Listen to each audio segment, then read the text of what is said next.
Welcome back to the Beyond Blues podcast. My name is Zach Kinsilla. I'm joined with Beck Markarian. If it's your first time joining us, welcome. It has been a crazy past couple weeks for the Blues. We apologize for not uploading last week. It's been a busy week for the both of us. We're going to get into it. But yeah, Beck, how you doing?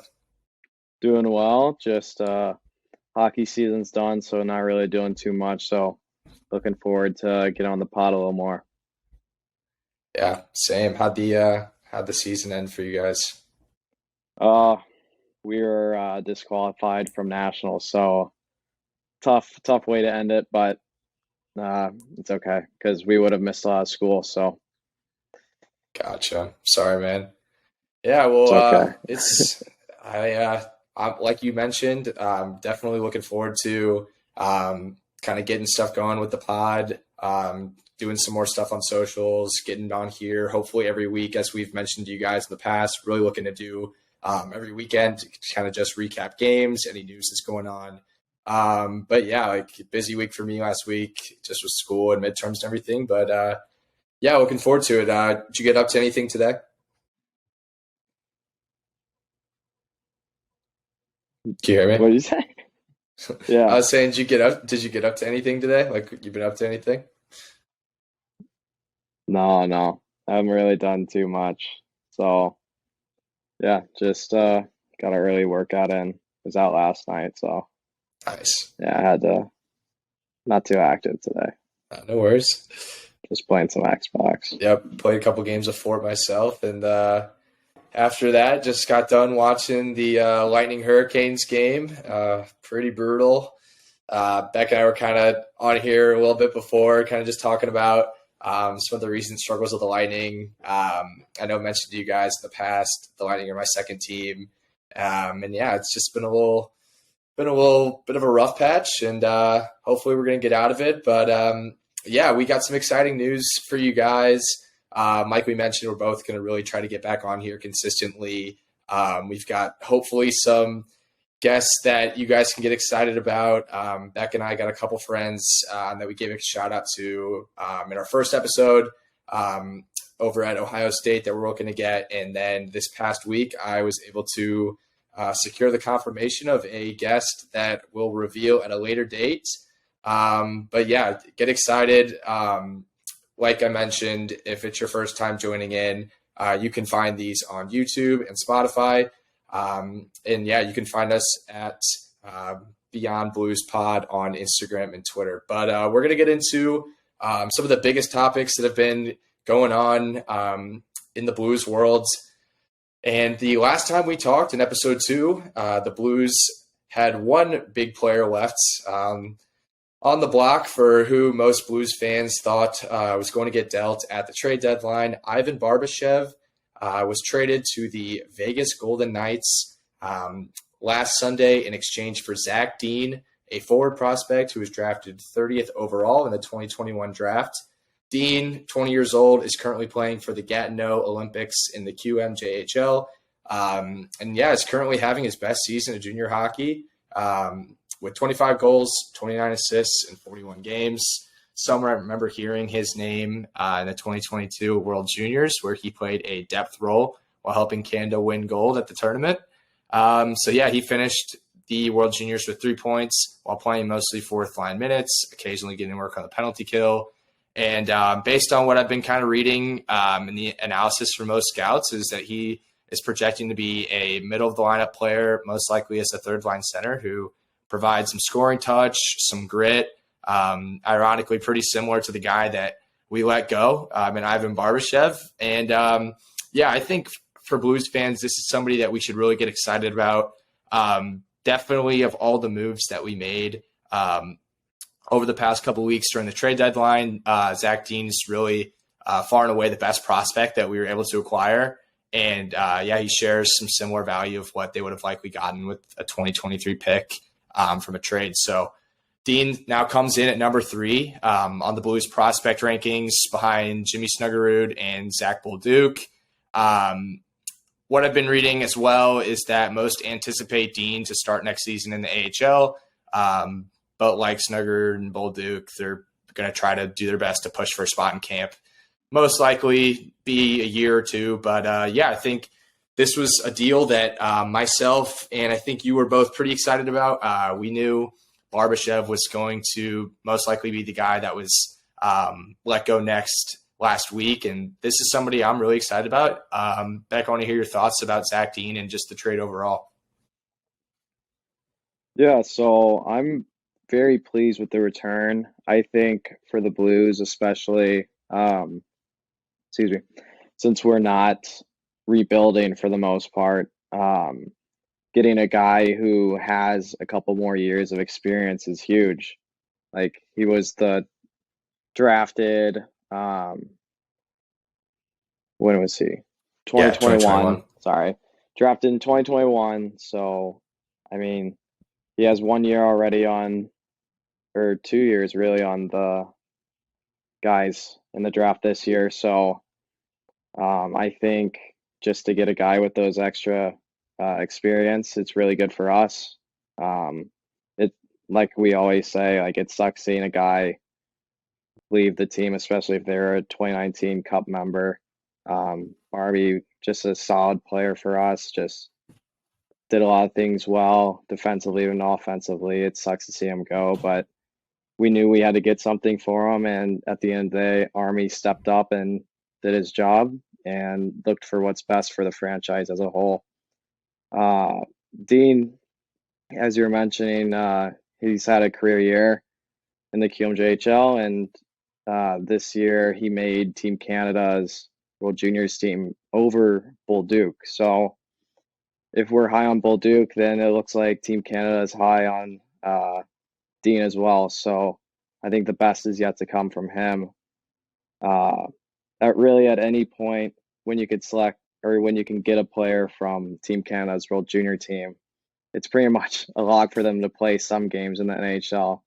I'll knock on wood there for that, but I think we're looking at a pretty solid prospect, and with Army's connections in Hockey Canada, he may know a little more about Dean than we do. So I think that trade as a whole, although losing Barbie sucks, I think it's really nice for the return and will time well, better than getting a 2023 pick. Yeah, 100% agree with that. And going back to what you were just saying about Army and some of that intel, I was reading, I think it was from The Athletic, Jeremy Rutherford, the Blues actually had interest in him back in the 2021 draft if he were to have fallen to them. So that's pretty cool. They definitely done their homework, and when they figured out that in this Barbashev deal, they might have had the chance to get him, I think they were all over that. In that World Juniors, as you're saying, like any guy that plays for Team Canada, that's a big deal. I mean, you mentioned that he made the team over Bolduc. Based on some of those articles that I was reading, Elite Prospects, other sources, it definitely makes it sound like he's more, I'm not going to say NHL ready now. They did kind of he plays a totally different style. We know Bolduc is going to be, he's going to be the finesse. He's going to be the type of goal scoring type of player that we're looking for, like a Snuggerud. They do think that he could really make an impact in the AHL next year and be one of those guys that, depending on how camp goes next year, how his season in the AHL goes, that he could easily move his way up on the Blues call-up list, which I think is interesting. But yeah, overall, it sucks to lose a guy in Barbashev. Definitely want to take just a moment to thank him for what he did. It was really cool. Just another player that the Blues drafted and developed, which is always a great thing to see. It was really cool just to kind of see his development as a player. And we saw the days where he was on the fourth line. And I mean, we don't win the cup without him.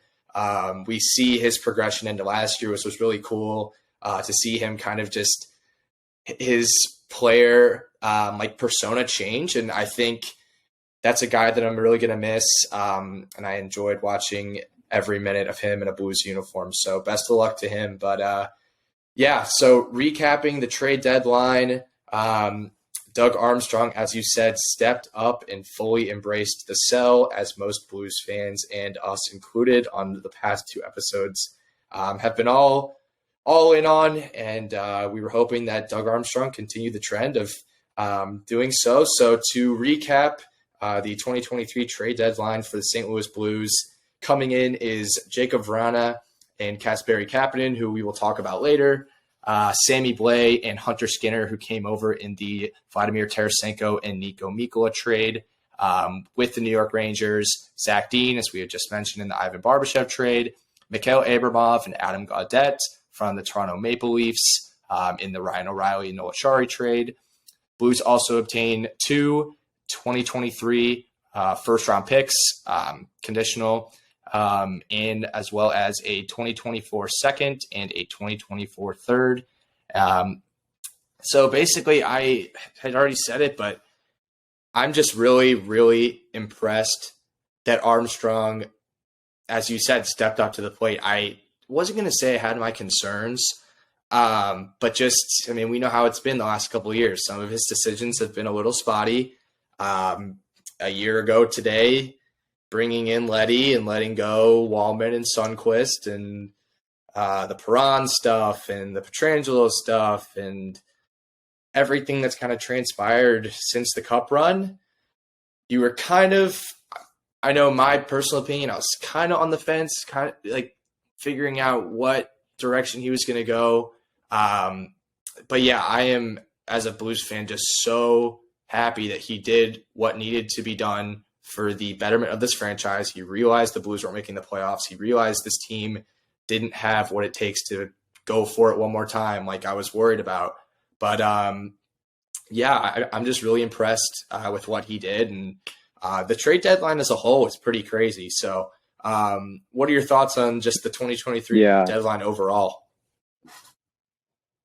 Well, looking at many other teams rather than the Blues, you see Philly not doing anything. You see Pittsburgh being a little mediocre, or maybe giving up a little too much for what they got and just stuff like that. Thinking like, Pittsburgh might get into the playoffs. Looks like they've been playing fairly solid recently, but like they're gonna try to keep, and I get it with Malkin, Letang, and Crosby, you gotta try to get them to the playoffs as many times before they retire. But I mean, it's nice to not see Army do that and to kind of embrace it and realize, he said in an interview that they had on NHL Network, he's like, yeah, I was kind of planning. He was essentially saying he was planning on having this team around for the next couple more years, but things just weren't going their way. It didn't look like it was going to get any better. So I decided to, give Tarasenko and to give O'Reilly and Barbie, all these guys, shots to push for a cup again. And he wishes them the best. But at the end of the day, it's a business, and you may have personal connections with these guys and you really like these guys, but he had to do what's best for who he's getting paid by. So I think just what he did at the trade deadline, very good. Maybe you could have gotten more for O'Reilly and Tarasenko. Maybe you could have gotten less even. So I'm perfectly content with what we got. We touched on Skinner. He'll probably be like an AHL depth guy. Gaudette, AHL player or bubble NHL guy. Abramov looks like a pretty decent prospect. Could get into the NHL if he develops a little more. That's just an assumption. I don't really know too much from him. Dean will solid prospect, probably will fit your middle six. And I mean, with the other guys we got through trade and waivers with Cappy and Vrana, I think to kind of like, he said he got those guys to kind of limit what he could spend in the off season. So I think I trust what he would have done if he didn't get those two guys. But for him, it sounds like he's not going to give 4+ year contract to anyone else in the off season. So it looks like this is the team that we're going to roll next year for the most part. And hopefully we can get some more younger guys to come up. But Overall, like I said, I'm very happy with what he got. Maybe could have gotten more, maybe could have gotten less. So Yeah, absolutely. And first, to touch on what you were saying, we're going to get into the Doug Armstrong press conference comments later on, talking about the future of the team. But I think what you were just saying about we could have gotten guys for more, could have gotten guys for less. I see analysts talking a lot about, I think, of the Patrick Kane situation. If Armstrong would have maybe held on to Tarasenko up until, let's say, when the deadline was, who knows if Patrick Kane goes to the Rangers first, if the Blues still get that first rounder. You know what I mean? So, like, you make a great point. Like, I think we really, really got a great haul just in general. Like, yeah, maybe could have gotten better return. I think of the Ryan O'Reilly one. I think we could have maybe got a better return. But, I mean, to think that I think the Tarasenko one, to get a first rounder in a trade, obviously they sweetened the deal with Mikkola in a package deal to hopefully that kind of guarantees the first. But to think going into the deadline that Tarasenko, we know all the stuff that's happened in the last couple of years, requesting the trade, things are kind of sour, relationship, and he just wanted to get out of there. You would think just the Blues had no leverage. I thought for sure, I did not think we were going to get a first rounder. So the fact that we got a first rounder for Tarasenko, like that was, once that happened, I was like, okay, this is like the start of something. Like this is going to turn into something great. And the rest of the deals that went through, obviously good return. I think Abramov, I hear really good things about him. I don't think he is obviously in the tier of our guys like Snuggerud, Bolduc, now with Dean in there. But yeah, it could definitely be one of those guys that if he just continues to develop, I know Leafs fans that I had talked to and just some articles that I had read. I think he actually has a shot of maybe becoming something, maybe like a bottom six forward for us moving forward, like years to come. But yeah, I think this is exciting, and it's just an end of an era, and it's just time for us to kind of realize that it's going to take a couple years. And in Doug Armstrong's press conference, he makes some comments where he gets into that. But I'm just impressed. I know we have not really experienced in our kind of growing up, we haven't experienced the Blues go through a rebuild or a retool, maybe even. We've kind of seen it a little bit, but like this is our first time experiencing that. And I think that goes back to the owners, obviously goes back to Doug Armstrong as well, not fully embracing that because they think that they always have a shot. But I think it was big for Doug Armstrong and the ownership group to realize and be like, hey, this isn't working, and we need to tear it down essentially to get back up to where we once were. I know teams like the Pittsburghs that you were talking about, like the Capitals, and they think that they need to – Capitals more or less so since they kind of experienced a little bit of the sell last week. But yeah, I think a lot of Blues fans, I know like Blues Views, the guy that we always talk about, he was worried that it's just going to be the keep pushing, like just keep pushing one more year, and then you just keep hurting your future. And I think I'm just so impressed, as I've already said, just with what Doug Armstrong did, and I think Blues fans should be too. But I do want us to get into this press conference, but if you've got a couple more comments about it, yeah, let me know. No, I just have one more. You have to think he's, especially to the Tarasenko trade, I probably mentioned in the last one, but you have to think he kind of fucked over the Blackhawks there, or excuse my language, tried to mess over what they could get for a potential Nah, Kane we're good. deal, We got which explicit is on this thing. I got explicit on the Spotify thing.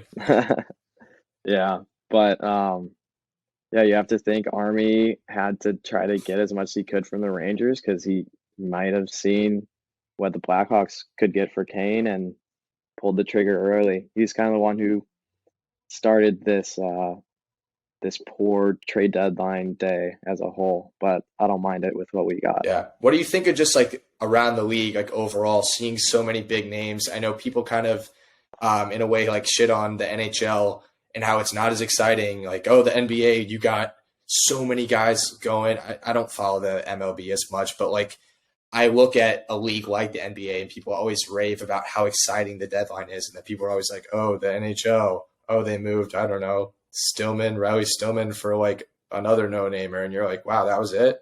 Mm. And so like years before this, it's like we don't have those blockbuster deals. And I think people aren't really talking about this a ton, but from a marketer's perspective, this was really good for the league. Like, Patrick Kane is a household name. Vladimir Tarasenko is maybe a household name, but he still was a superstar, and necessarily maybe still is a superstar. But like, you see big names like this go places, and I just think it's so good for the NHL. I think it's just good for growing the game of hockey. And we're always discussing how the NHL is in the lower tiers of professional sports, and it's because of things like this.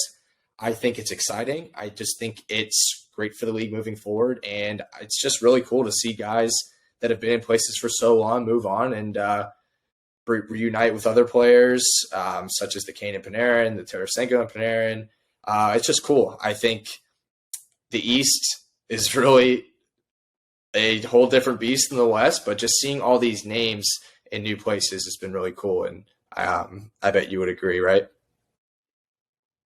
Yeah, I definitely agree. I think a lot of this has to do with teams trying to get as much as they could get for this draft, and as well as the lack of cap space. Now you're seeing more of these three team trades, and to get a guy for essentially like 25% of that contract, that's awesome. I mean, it sucks because the salary cap hasn't gone up too much within the last few years, especially during COVID or since COVID. But I think once the salary cap starts to go up and all these contracts are starting to kind of average out or something like that, like, I think you could probably see more movement. But especially the past couple of deadlines, you didn't really see as much movement as you possibly could. And that, I think this is just a mix of a bunch of things, a mix of a really good draft, and teams are starting to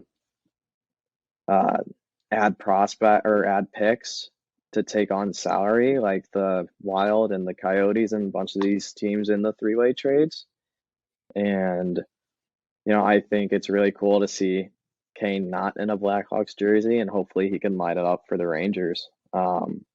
But looks like he's kind of struggling right now. But no, to see Bertuzzi move too, that's someone who I didn't really think the Red Wings would get rid of, and just it's really nice for the league to kind of get these bigger names out. But you have to think, like, a lot of factors go into this year, and will this be sustainable in a sense? Probably not, but we can enjoy it this year for sure, and I'm certainly enjoying it right now. So I'm excited. I'm excited to see the playoffs, and honestly, not having a team in this year's playoffs might be more fun, so we can enjoy and not have to stress about anything. Yeah, 100%. And yeah, I mean, the Cole Kane thing, like, that's definitely like the biggest name to have gone. I just think it's such a good shakeup. It just makes it, like, refreshes things. It makes the playoffs just, like you said, not having, I mean, I have the Lightning, but not having like the Blues, who like we analyze and all the time and all that. Just going to be able to sit back and kind of watch all these superstars and super teams in a way, like, do their thing and see who comes out on top, I think is really exciting. And yeah, I think this playoffs is going to be really good for NHL ratings, with TV ratings and all that. And yeah, I'm definitely excited. But yeah, I want to transition into the Doug Armstrong press conference that took place this past week. And as we mentioned earlier, kind of started off with Doug Armstrong recognizing the end of an era, thanking certain players, and kind of just discussing that this is a new wave that we're about to enter, and it's going to be a process over the next couple of years. He admitted one thing that Doug Armstrong had been hesitant to say in years past, or just in general, is the word rebuild. He did use the word rebuild in this press conference, which I thought was interesting. I think that's something that stuck out to me, and that I saw guys like Korak and Strickland and Rutherford mention, is that Armstrong wasn't shy to say, hey, it's going to be a couple years. Like, this isn't going to this isn't going to be a quick retool, which I know all Blues fans don't want to hear, but just for the betterment of the team, he was very candid and just said what needed to be said and took responsibility. I think one of the best quotes that came out of it that I pulled was, "We've created a situation where we've given out long-term contracts knowing that this day would come, but it was worth the success over the last couple of years." And then he goes on to say that, "I believe we made the best out of a bad situation." Both things equally true.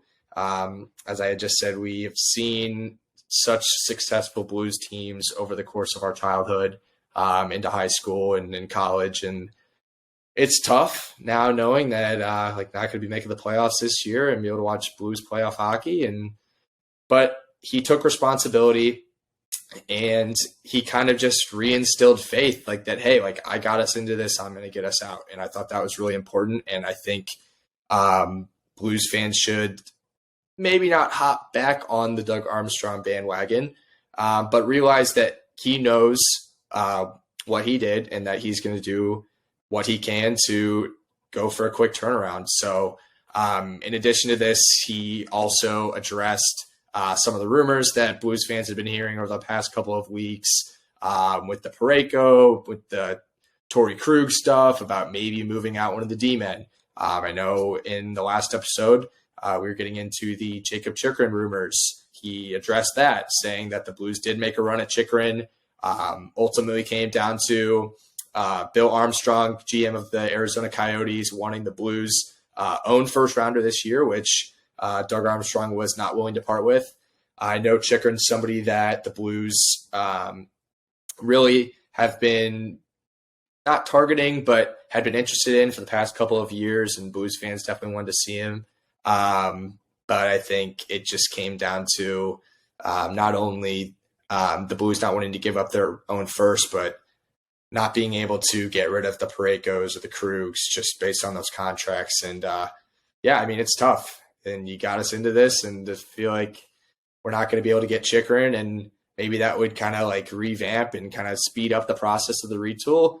It makes sense. I know you mentioned some comments to me about how it's just these contracts are going to hurt us, and they're just going to continue to hurt us. And because like our forward group going forward is not terrible, but it's pretty solid for what we're working with. But you look at the D and you feel like it's going to hold us back, don't you? I know you've said that. But yeah, I just wanted to hear your thoughts on some of the things that he had said during his press conference. Yeah, no, I think he certainly made the best out of a bad situation. We kind of saw like how our defense wasn't the strongest suit for our team as a whole, and going back to free agency last year, to not sign Perron or just little moves like that, you think like, hey, if we signed him, then where could we be now? Could we be good on the power play, win a few more games than we should have, and not sold these guys, and then Tarasenko leaves, Barbashev leaves.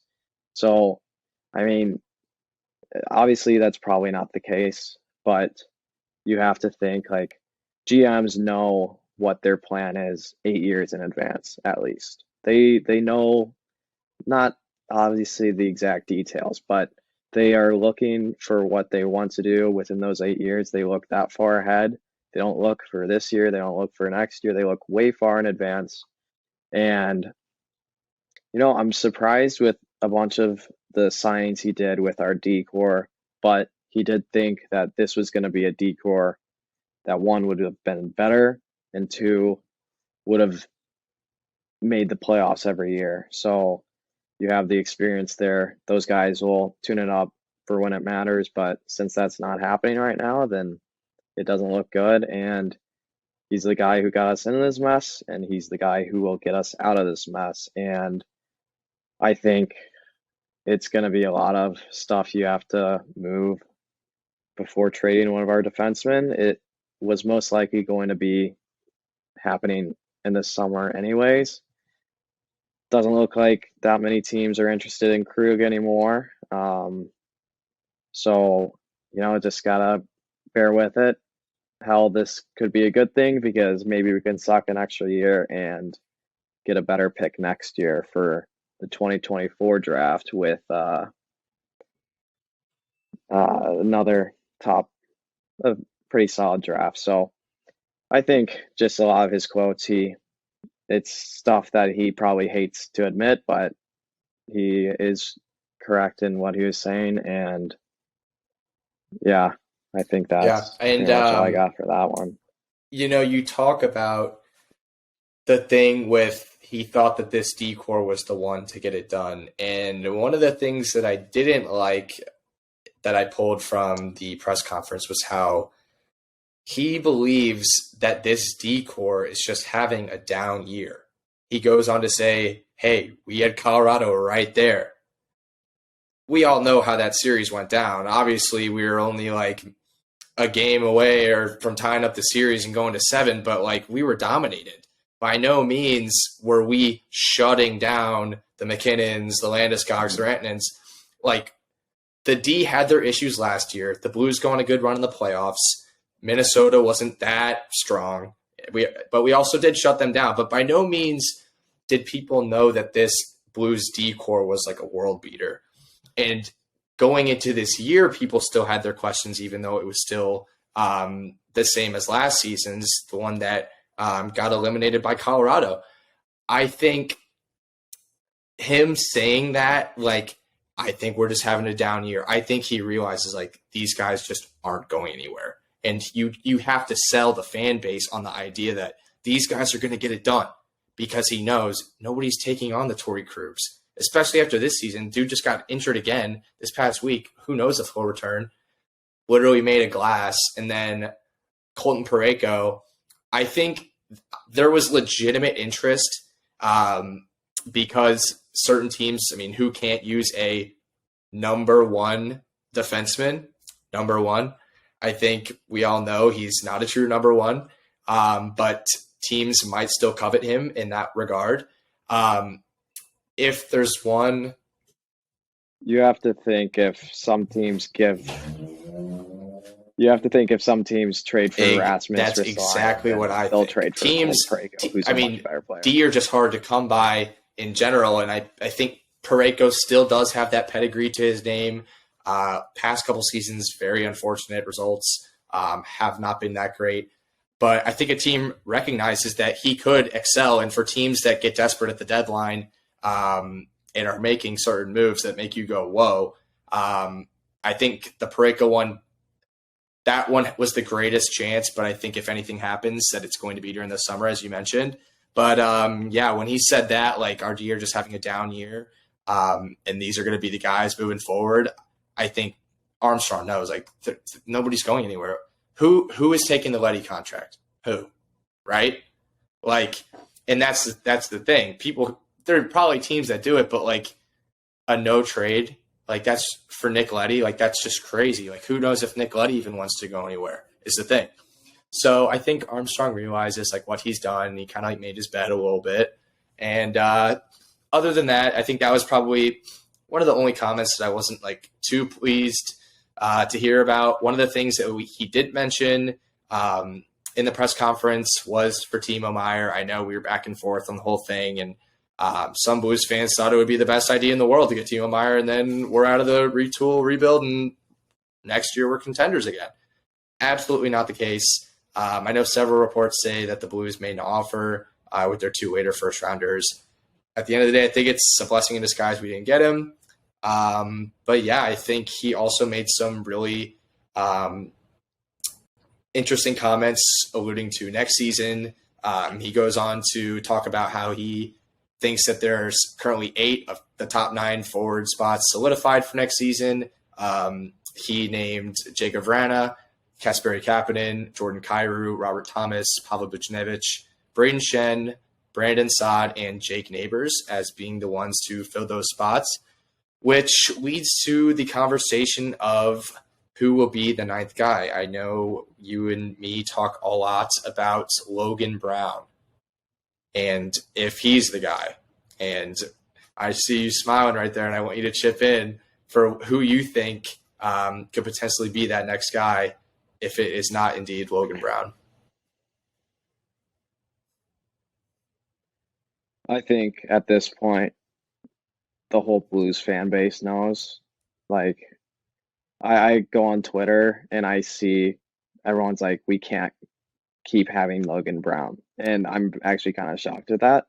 But I think third line center, you have to give it to Alexandrov. You need to let this kid develop in the NHL because the only way you're going to learn is if you're with that NHL competition.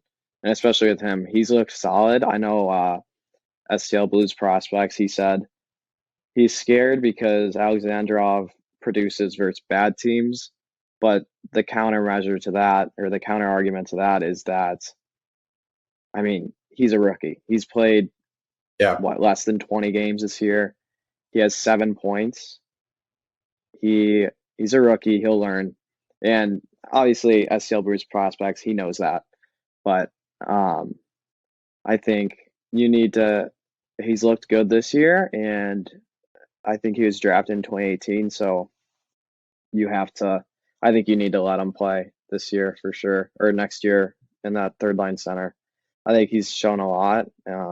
Doesn't look like he gets like hit off the puck too much. So yeah, I mean, when he is a more physical presence than Logan Brown, I feel like you have to just, St. Louis kid and Logan Brown, like, he has the family ties, all that stuff.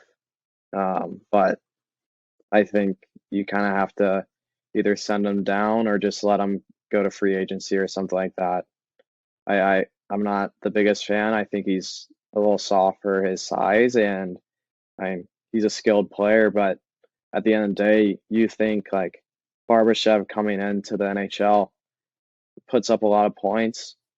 He's not going to be a point guy in the NHL. He turns into more of a power forward grinder type player. He works his butt off, does that, and I think Logan Brown, he works with Lavecchio over the summer. I mean, it looks like he's training, but it just doesn't look like he's giving it his all out there. And at the end of the day, fans just want to see you try. Like the Blues, they don't have to be the most skilled team, but at least look like you give a damn. I mean, even right now, like I know whenever we had those Torpachenko comments, like that the team just looks dead. Of course it sucks. Like losing your good friends and Tarasenko and O'Reilly, you're going to be unmotivated to do anything. And I completely understand that. But you're also getting paid millions to work your butt off. And, they have been a lot more as of late. And I think obviously those few games where we just did not look good whatsoever is kind of an outlier. Well, we're a better team than that. And it sucks. It's kind of like a state of shock in a sense. And, but at least make it look like you care. And I just don't see that in Logan Brown right now. And I don't really have too much to say after that. I just want guys who care. I think that's. No, I think that's a great start. I want to go back to what we were just talking about in the Alexandrov, I won't say versus Logan Brown debate, but moving forward, Doug Armstrong only listed 8 or 9 guys, and we're wondering who that next player is. Logan Brown's contract ending after the season. And one of the things I forgot to mention before you just went on there is that Armstrong said in that conference that he is impressed with Alexandrov's development. He thinks that he could potentially be that guy. And every comment that you said about Logan Brown, I 100% support. Absolutely. Like the whole coming back to St. Louis, the family ties, it was awesome. Like that's so cool. Who doesn't love like a homecoming story? But at the end of the day, it hasn't worked. He doesn't use his size to his advantage. Things that Ottawa Senators fans told us as soon as he came over, we're just witnessing firsthand. I mean, he had a little bit of success when he first came over last year. I know injuries kind of derailed that season and just being passed by other guys when it came to the playoffs and stuff. But this season's been more of the same, more injuries. And yeah, we just haven't seen that guy that people think that he could be. That's why he was drafted so high. we just don't see that on a regular basis. He can show small flashes, but at the end of the day, he's not in the lineup enough to even show us anything. And I look at a guy like Nikita Alexandrov. He has made a pretty good impact for what he's had to work with. Because you got to realize, like, he's not playing like, yeah, he's been very good against like mediocre teams, but like, imagine him next year. Like, let's say we have a Brandon Saad, Jake Neighbors third line. Those are two highly skilled guys. Imagine the playmaking ability that like he can show, that he can that he's shown at certain parts of this year. But he's playing with guys a lot like Pitlick and Walker. You know what I mean? I think it's best for his development. Like, people can go back and forth on that debate. That's like, it might not be good for his development because the team's not in the best state right now. The Blues aren't like the Blackhawks, where like you could hurt a guy like a Lucas Reichel, who they purposely didn't play guys like him last year because the team wasn't in a good spot. They don't do that for guys who are in development. The Blues forward group is good enough that it's going to be good for his development. Like you just said, I 100% agree.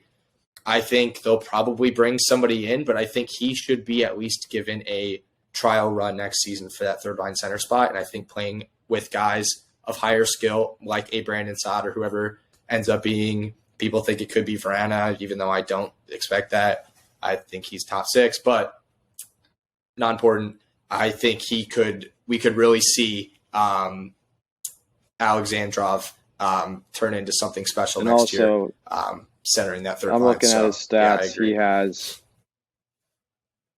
7 points, 3 goals, 4 assists in 23 games. He also, within the last few games where he's started to produce, he's played over 10 minutes time on ice, whereas earlier in the season he got less than 10 minutes. So he needs more. I mean, he's a big boy.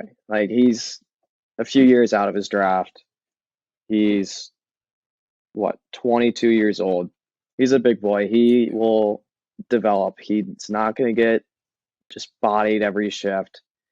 That's the thing, though. As you're saying, he plays big. Like the whole Logan Brown thing where he plays small. Like, I watch stuff like that. I watch stuff like that, like smaller guys like him. He's not necessarily small by any means, but we know he's not a guy of he's great not stature. 6'6".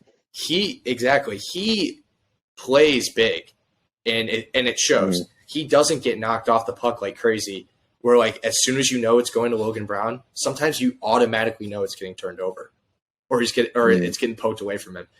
Alexandrov protects the puck so well, goes into corners, like knows exactly how to position his body to make sure the puck doesn't get taken away from him. But yeah, I want you to keep going, but I 100% agree. He plays big for his size that Logan Brown does not. Yeah, and the Blues, they know what they're going to do. Like, you draft this guy second round thinking this is a guy who will be in our middle six. And at some point, you just have to let him play where you predicted him to play. You have to let him. You can't have him on the fourth line. You can't have him with Pitlick and Brown or whoever's on the fourth line any other given night. Just gotta let him play third line center next year, because I think that's the happy median for his level of potential. Like, if you throw him in the top six, then that might be a little too much. That might hurt his potential or hurt his development a little bit. So I think next year they'll make the right decision. They'll put him third line center, or maybe just fourth line center to start, then bump him up. But I think he'll make that third line center next year. I think he looks pretty solid. Yeah, absolutely. And I mean, going back to the comments that we were just talking about from Armstrong, it's cheap. He's still going to be on his ELC, right? So like, you might bring somebody in to fill that fourth line spot, but like, it makes sense development wise. It makes sense price wise. Armstrong said he doesn't want to be spending money on guys to bring in. I mean, your third line center, that's not going to be a guy that you bring in like a 1 year, like a Pitlick, hopefully. And it just makes so much sense. And I just feel like with the way the team's going, I feel like he's going to be surrounded by guys that are good enough to where he can show his true potential. So yeah, I definitely think that is what they are envisioning. I think Alexandrov is going to continue to do good things that we've seen so far this season. And yeah, I just hope that he can finish the season strong and prove to them even more that he's the guy. But wrapping up that conference with Doug Armstrong, he goes on to also talk about the additions of Kasperi Kapanen and Jacob Vrana. So to recap, last Sunday, the Blues claimed forward Kasperi Kapanen from the Pittsburgh Penguins. Kapanen, 26 years old, had 7 goals and 13 assists in 43 games with Pittsburgh this season. And since being claimed, has 2 goals in 3 games and has looked very strong personally. What are your initial thoughts on Kapanen since being brought in? Fast player. I think he uses his feet, and I feel like that's something that, I mean, like I said with the Sens and Detroit, I predicted somewhat that we would kind of enter in a state kind of like the Sens and Detroit, maybe not Sens right now, but beforehand, where you get to see some guys, a faster team, you get to see a bunch of younger guys coming in, and I think just adding Kapanen, I have a roommate at school who is a Penguins fan, and he said he just kept getting pushed down to the bottom 6 and 4th line, and they needed Cap. It wasn't their intention to really lose him, but because they still liked his game, but they needed Cap to bring up one of the defensemen that they had, and I think it was a good call for Army to jump on to Kapanen for really nothing at all and to give him almost a second chance. I liked his game, so yeah. Yeah, I know. I think, as you were saying, he fits the style of play that the Blues starting last season are transitioning into. Is he top 6 for us? Maybe, maybe not. Maybe more middle 6. Yeah, I said middle 6. I think, yeah. Like I only reason I mentioned top 6 is because I think he played top 6 or with either Matthews last night's game yeah. or a couple nights ago. Like on our team. Oh yeah, yeah. I think he played alongside Buchnevich and Thomas. But yeah, I think seeing him in the middle 6 makes absolutely perfect sense. Armstrong goes on to say that where we are with the growth of our team, if we don't have to, that he doesn't want to be giving out 3 to 4 year deals, and that these player like Kapanen has something to prove. And if he does well, then you make your decisions from there on out. But yeah, I think Kapanen, that's good to hear, like what your buddy says. I wasn't too familiar with kind of his situation in Pittsburgh. I know that he was bottom 6, like more specifically 4th line, just from like watching a game like the Winter Classic, where I know he scored in. But yeah, I think anytime. I think with him, sorry, I think with him, he's not a guy who's supposed to be on the 4th line. He's not a grinder. He's not any type of player like that. And their top 6 is more well-rounded than us, so to speak. And I think like you gotta give him. He's not a 4th liner. He might not even be a 3rd liner. If he can be 2nd, 3rd line, he'll produce more there. And he wasn't able to help out their 4th line, so he's kind of like the odd man out there. Not really the worst worst forward on that team, but yeah, no, that makes total sense. I think he's really going to, I mean, you look at guys like this that are put in situations like this, like they might not be focused on like the whole picture with the Blues, but like, I mean, obviously with him being on the Blues now, like that's important to him. Like this is like a revitalizing his career moment. Like he was at his lowest low, like years ago. I don't think anybody would have really ever pictured Kasperi Kapanen put on waivers. Like that's kind of crazy. Like obviously, unfortunately, with his situation that happened this year with Pittsburgh and just keeps getting moved down, like that's got to be a slap in the face.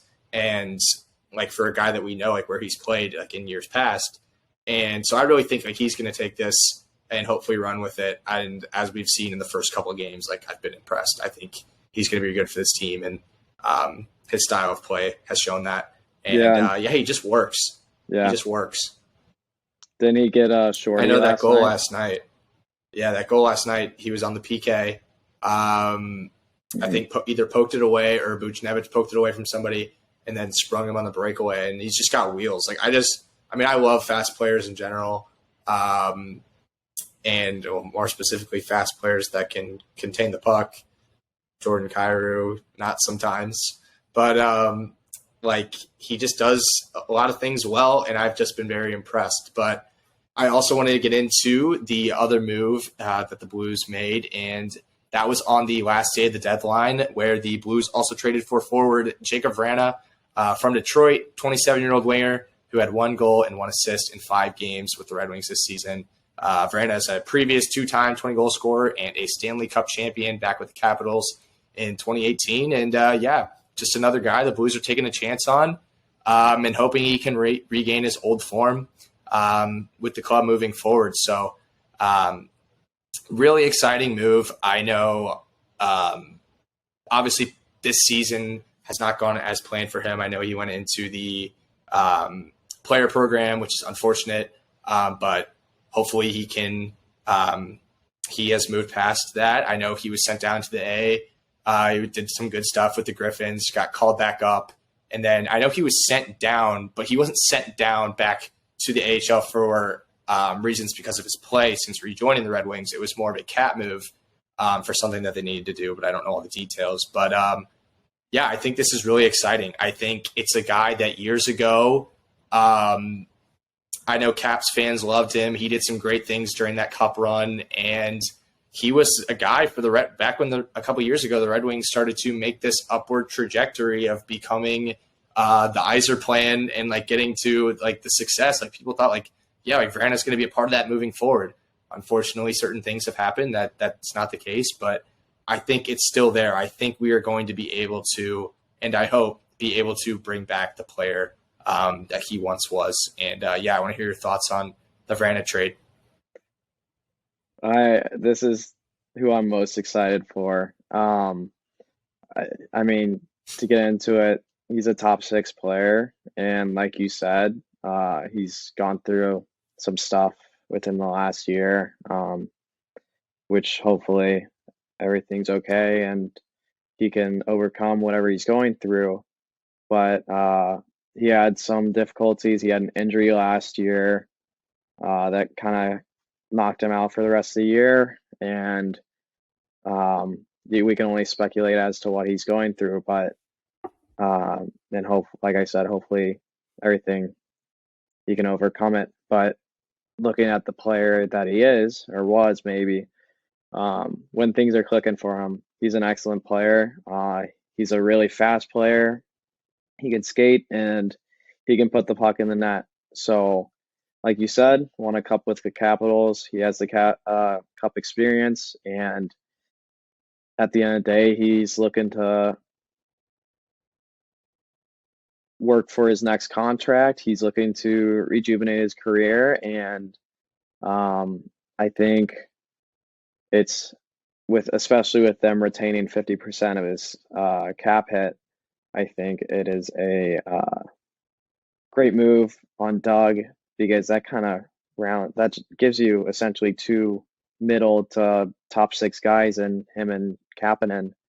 So I think what Doug did there was very smart. Gave up a 7th and an AHL guy for him. So I texted around. I was like, this is a low risk, high reward opportunity. And if it doesn't work out, it doesn't work out. But hopefully he can figure his game out, and we don't need to see instant success. Just at least let him get some ice time.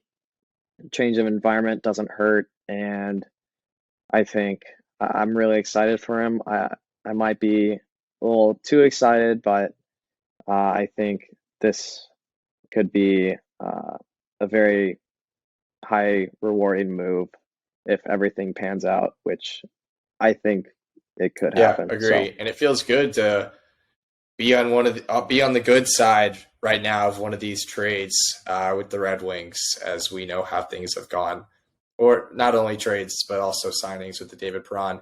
But just some of the things that have happened in the last couple of years, where Blues fans would always make jokes where it's like, if Steve Yzerman calls you, Doug, do not pick up the phone. And so 100%, I agree. Very low risk, and we are really excited, Blues fans in general, for the debut of Jacob Vrana this upcoming Tuesday against the Arizona Coyotes. Yeah. Ooh, I'm so excited. But also, I was watching NHL Network and they were interviewing Armstrong, and he said, like, you build a connection and a friendship with these teams. Like, we have good, I'm sure Army has a good connection with Yzerman as well as Dubas. And it seems like between those three teams, we like to make some deals between each other. And it's almost a respect thing. If Yzerman thinks that Vrana could be better on your team, then he'll kind of give you an easier deal. And same with what goes on with Army. So I think at the end of the day, between these two GMs or those three GMs, really, it's if I can help you and you could fulfill my needs, then we can help each other out. That's a good way So, to put it. I didn't really think about it like that. Almost reminds me a little bit of the Robbie Fabry trade back in 2020, where Robbie Fabry kind of needed that fresh start, change of scenery, and things have obviously been better for him in Detroit. And that was a respect thing. I remember reading articles where he was like, Doug said, like, to Robbie, he's like, this is going to be the best thing for your career. Like, it wasn't going to happen back when the Blues had a ton of depth and he couldn't even crack the lineup. And I think maybe that could be the same for Jacob Vrana, just with things that have gone on. Maybe not the depth-wise, as he's higher skilled than Fabry. But, yeah, maybe that's one of those respect things, as you were mentioning. So that's really cool, and I'm really excited, especially for the game against Coyotes, because we know those are usually barn burners, and we get to see our boy Keller rip it up as he usually does against the Blues.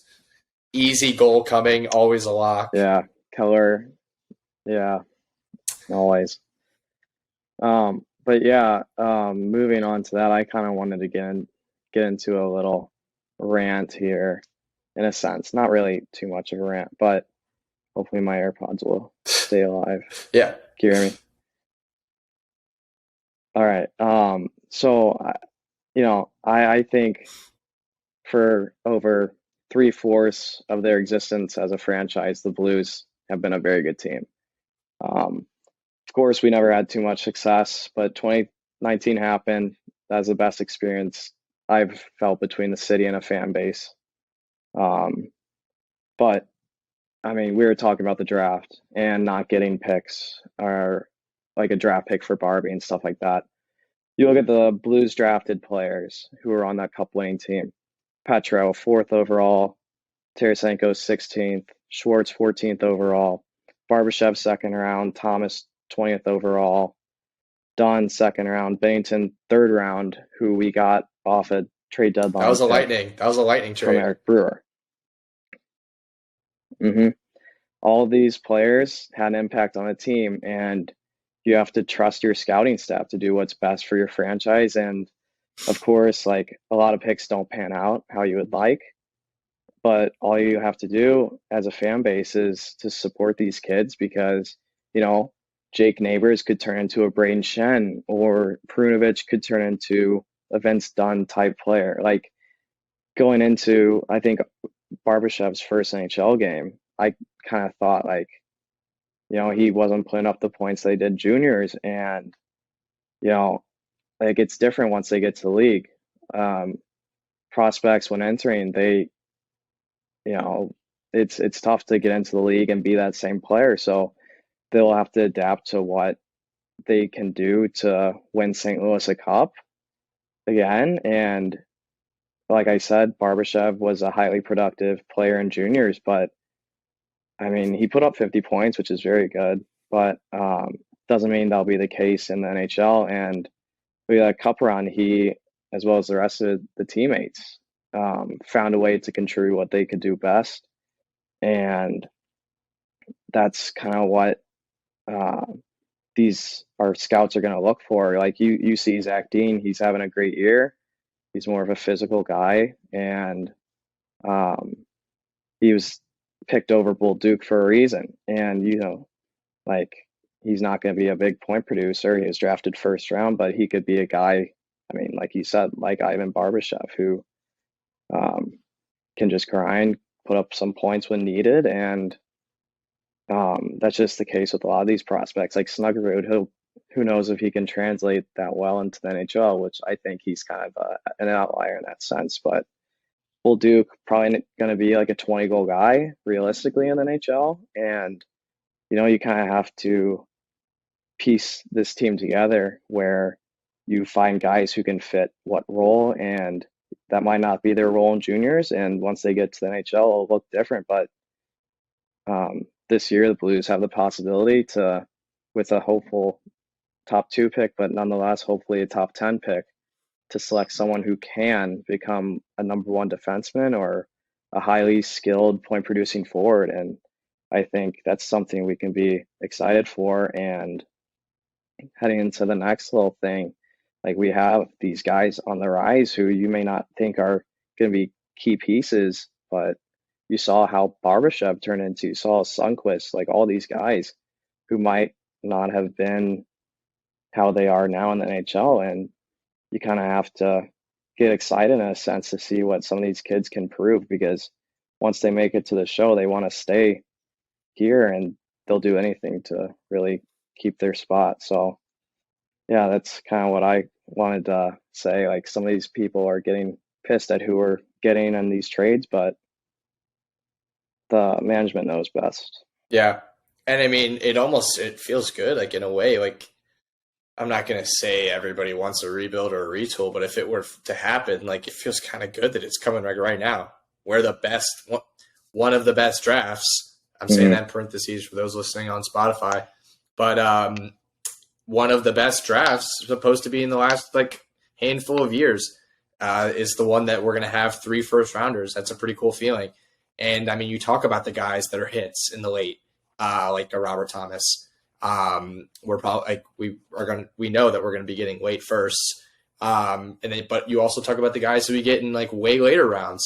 And with this being such a stacked draft, like, I'm just excited. Like, we could get, and scouting's so good these days. Like, if we can hit on just at least a couple of these guys with this being a deep draft, pretty likely, it's exciting. It's an exciting time.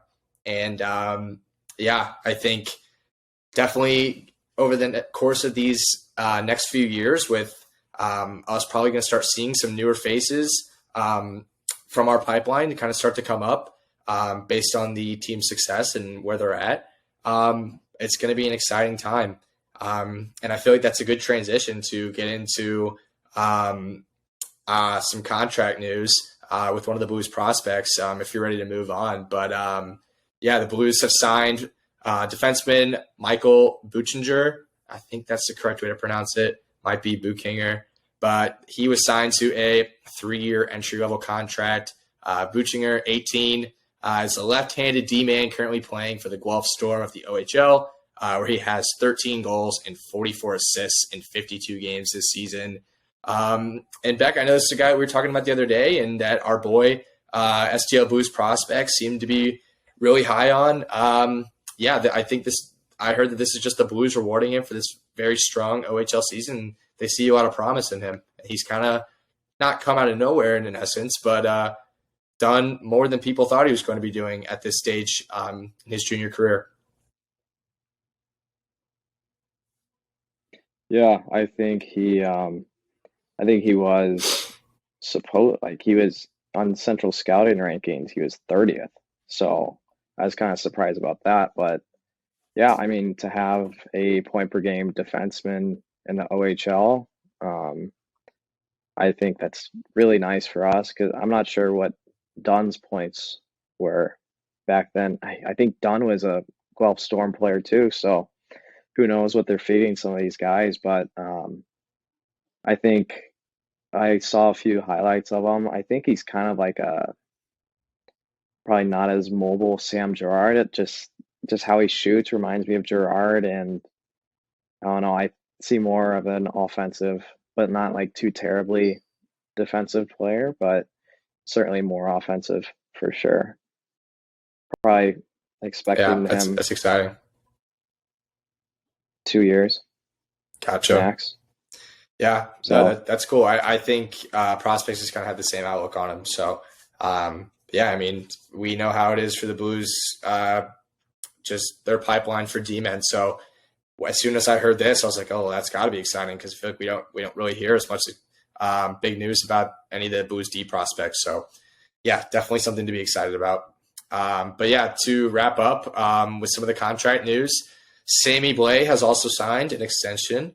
On Thursday, the Blues signed Sammy Blais to a 1-year contract worth $1 million. Blais has 2 goals and 1 assist since being reacquired from the New York Rangers in the Tarasenko and Mikkola trade.